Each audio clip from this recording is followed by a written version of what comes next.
Thank you all so much. We're going to get started. I want to welcome you all, first of all, to this series, Torah as a Light, Wisdom Through the Darkness. Today, we're going to be learning with Aviva Lauer, one of our incredible faculty members from Jerusalem. And a few things before we start learning together. First, I have an update I want to share from Pardesniks in Jerusalem. Our students in the year program have been continuing their volunteer efforts. And this week, the intro level Tanakh and Mishnah class went to spend a beautiful and meaningful morning with their teachers in Gush Etzion, which included them preparing snacks for soldiers from all over the country who are now stationed in the Gush. Students were able to deliver those snacks in person and had a chance to speak with the soldiers themselves. Students had a chance to learn over lunch at the home of one of the teachers about a nonprofit who's working to clean, fix, and restore shelters in the South and in the center of the country to make them usable and accessible during rocket attacks. And they spent some time writing letters to the family of Salman Habaka, a Druze soldier whose exceptional leadership, initiative, and bravery saved many lives in Kibbutz Be'eri on October 7th, and who was unfortunately killed in battle a week later in the northern Gaza Strip. So we're really grateful for all of the really beautiful ways our students have been able to volunteer and spend their time giving back to Israel while they're there learning. I now want to take a few moments to dedicate today's learning. Today and this whole learning series are dedicated to the loved ones in the Pardesniks family who have been called into service in Israel. Jordan just posted a link in the chat to the full list of their names, and we invite you to share in the chat now any names of any additional loved ones to whom you would like to dedicate today's learning yourself. While folks are writing those names in the chat, we're going to take the next 30 seconds in silence to set an intention for our learning.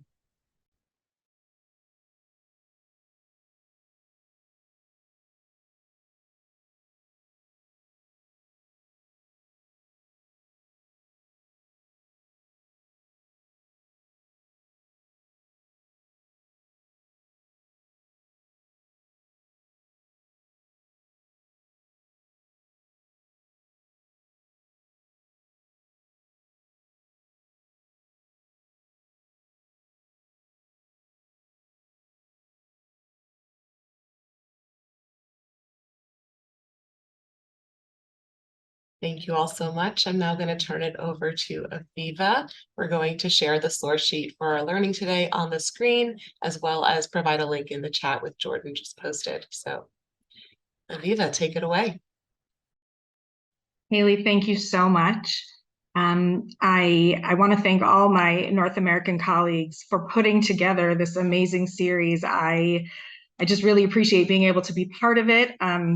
I know for me that Torah learning these past several weeks has been a really welcome distraction and a soothing balm, I would say. So thank you. And I want to dedicate my personal learning for this next half hour to the memory of Salman Habka, whose mother and wife I went to visit yesterday in the north in their Druze village to thank them for his service and bravery and amazing humanity. All right, so our Torah portion this week is Chaye Sarah, at the beginning of which we know Sarah, our foremother, passes away. And I have to tell you, I'm going to confess to you that I have often found myself less than impressed with Avraham in this situation and in some other situations. He just seems so cold to me, honestly. I'm an emotional person. You'll probably see that over the next 25 minutes. I listen to emotional music. I'm a crier. I laugh a lot too. I share emotions with others a lot. And I like make myself vulnerable. That's part of my practice. And if our avot and imahot are supposed to be characters that we're meant to emulate, I don't really find Avraham particularly emulatable, at least in that sense. He's so easily, coldly allows his wife to be taken by Pharaoh, even asking her to pretend that they're siblings. He so easily, coldly takes his son Isaac to bind him and, thinking that he's going to be slaughtering him.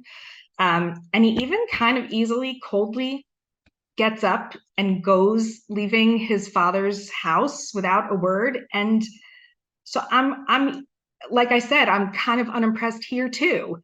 When his wife dies, there's one verse, and we'll read that one verse now. It's our first source. There's one verse about her dying and what he does.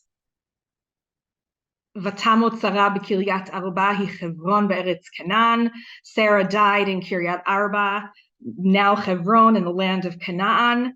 Vayavo Avraham lispod leSarah v'livkota. And Abraham came or proceeded to mourn for her and cry over her or bewail her.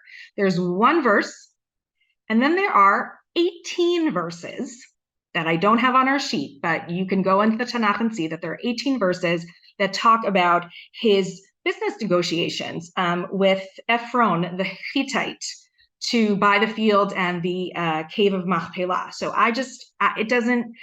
it feels cold to me, and I just don't love that. Now, the Midrash, which is on page 3, we're going to start actually at the end. It's page 2, but our third source, or last source, the Genesis Rabbah, Breshit Rabbah, actually also sort of goes to that same place about Avraham, about his seeming lack of emotion. So we're going to read that together, and let's see what we find, if this sort of proves or further encourages my feelings of not being impressed. So we're on page 2, Midrash Genesis Rabbah, chapter 56, Siman 4, and here we go. This is on the pasuk when, not during the Akedah, during the binding of Isaac's scene, when Isaac says to his father, Avraham, he said, "My father." He said, "Here I am, my son." He said, "Here are the fire and the wood, but where is the lamb for a burnt offering?" So the scene is they've been walking for 3 days, and Isaac is kind of wondering what is going on. Well, let's hear what the Midrash tells us.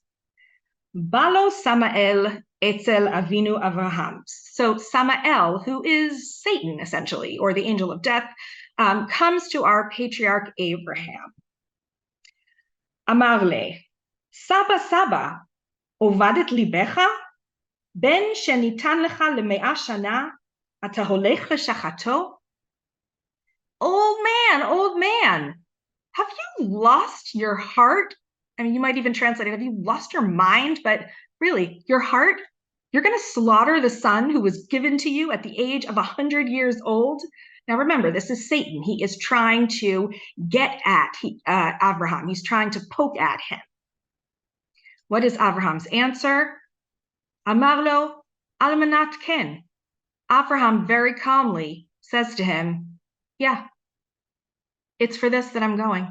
It's with this understanding that I'm going to slaughter my son. He then goes on, Samael. Amar lo, ve'im menaseh otcha yoter miken, at yachol la'amod? And then he quotes something from Job. He says to him, Samael says to Abraham, if God were to test you even more than this, would you be able to withstand it? And Abraham gives the same answer.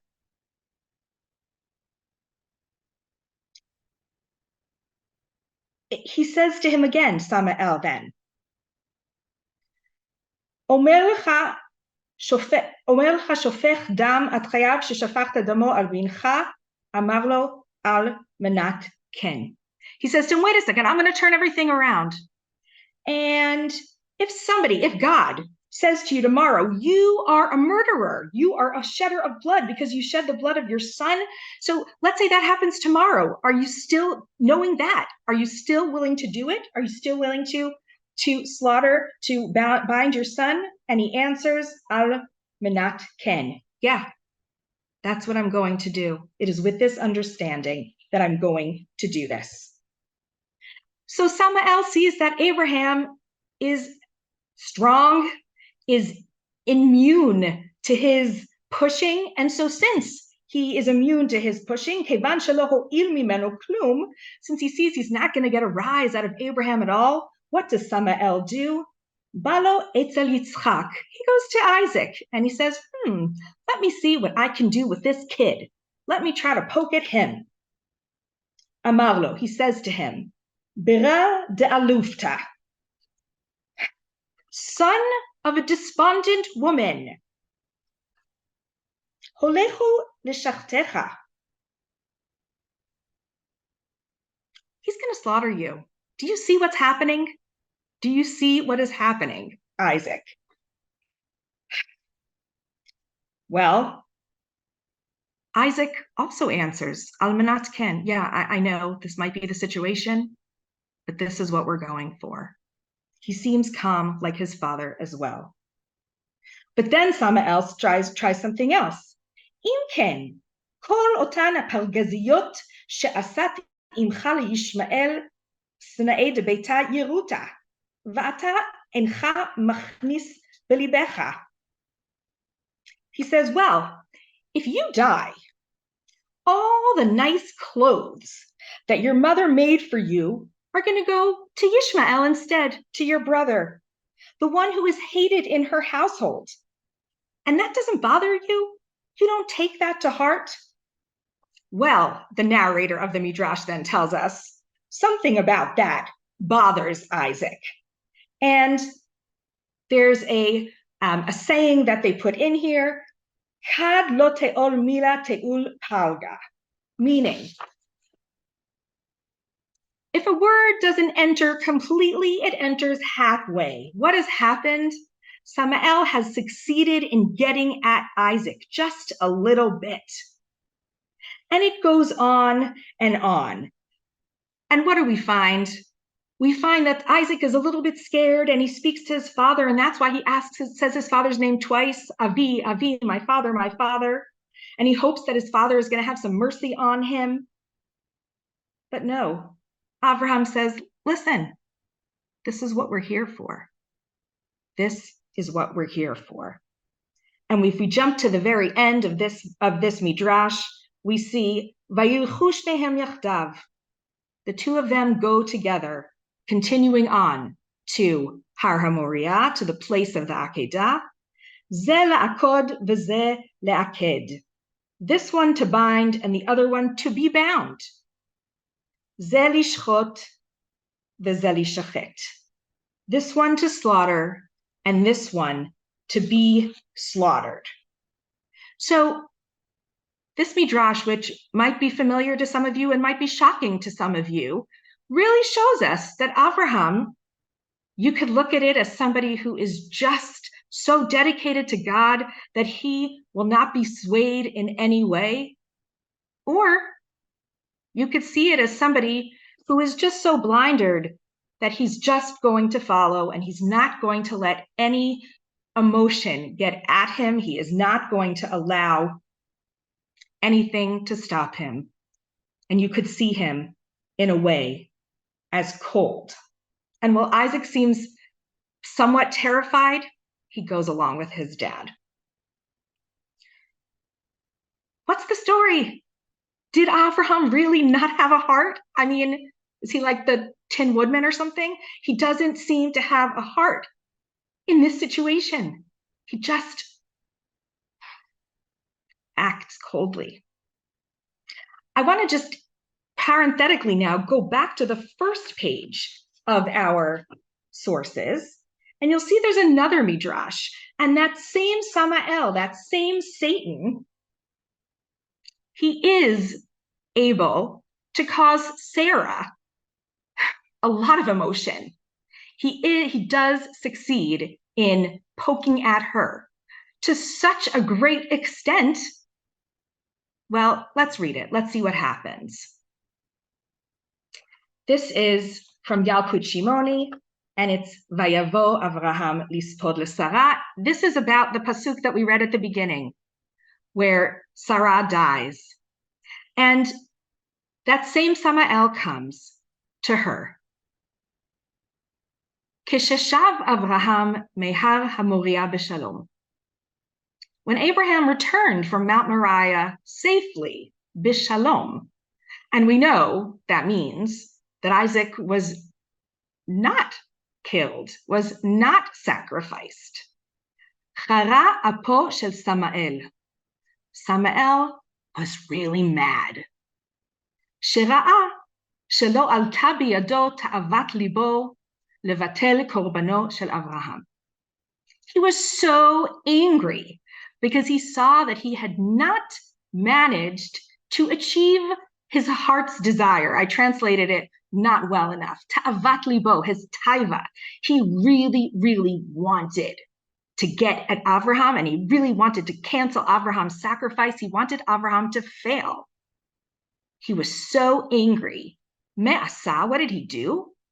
Halach ve'amar leSarah. He went to Sarah and said to her, Lo shamat ma na'asa ba'olam? Haven't you heard what's happening in our world, or what happened in our world?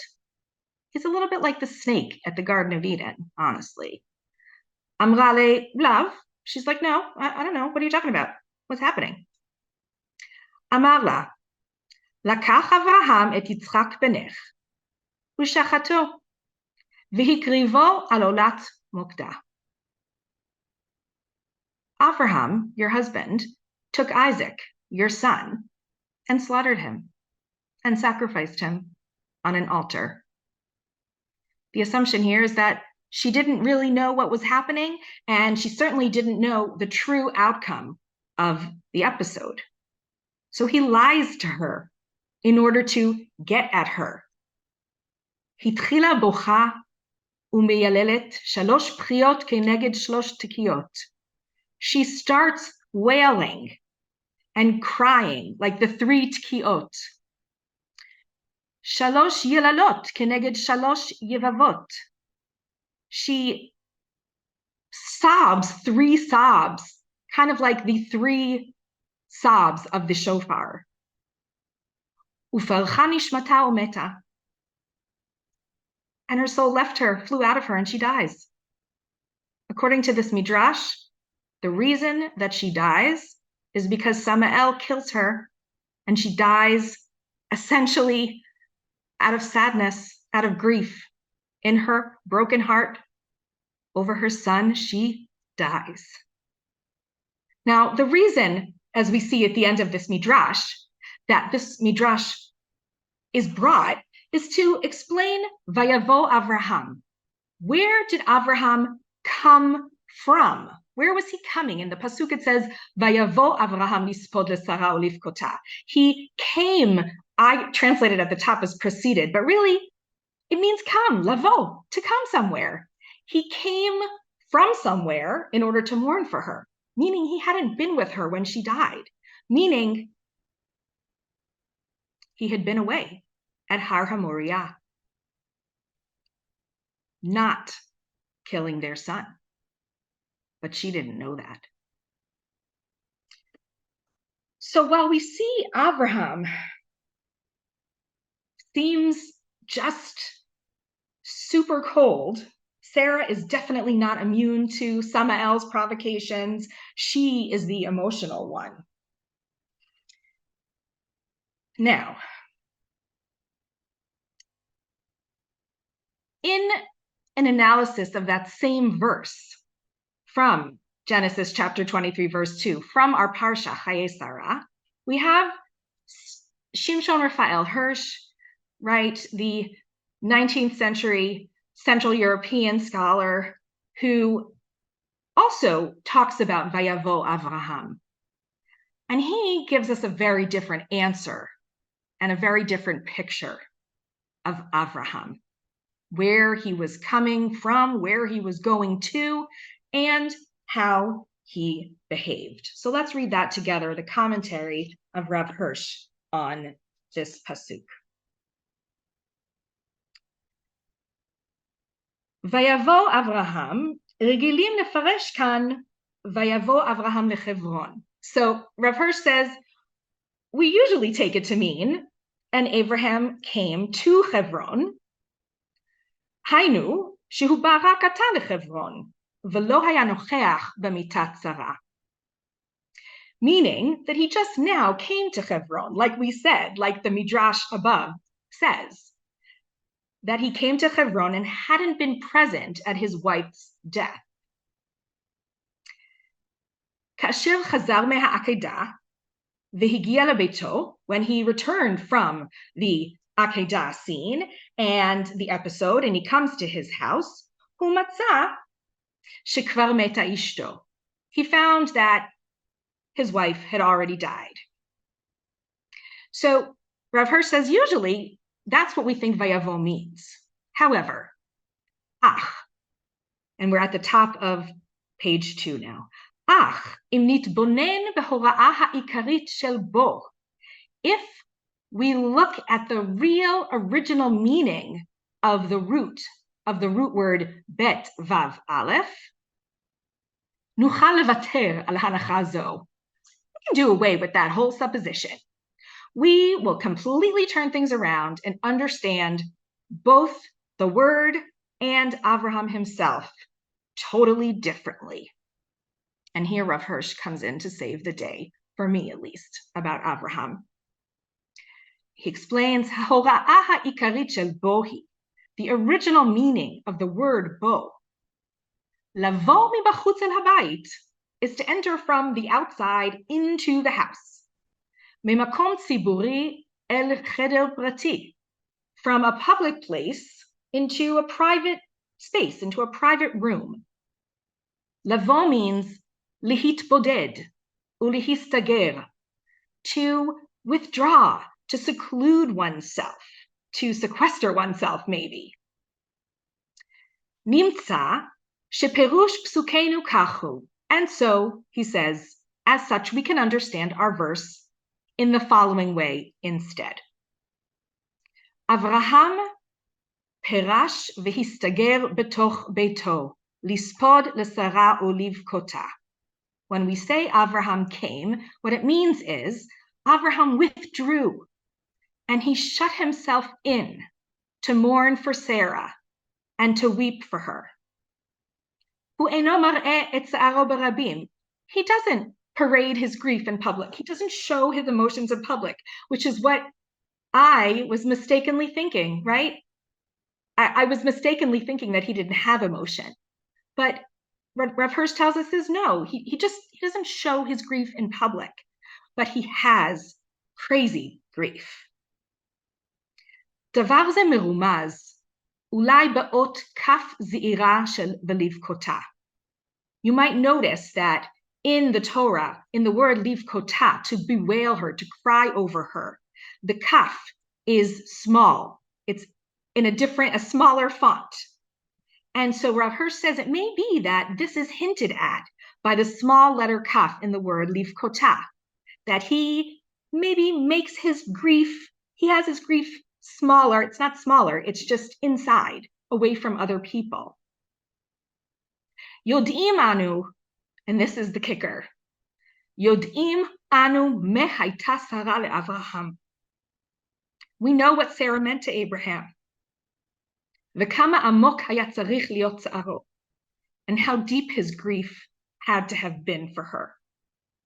Hu sofed la uboche, ach hu noseh et yagono belibo betocheche beito.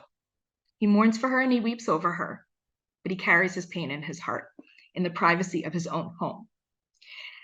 And then Rav Hirsch goes on to explain the words lispod lesara oliv kota. He says the shoresh samech pei dalid is karov ulai lezeved.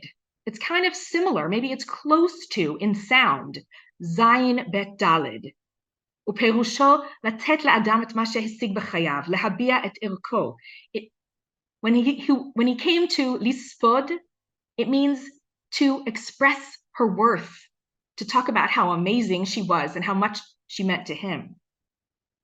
Bacha livkota, bet kafhe, Rav Hirsch says, is close to the shoresh bet kuf ein, which means to burst forth, to flow forth.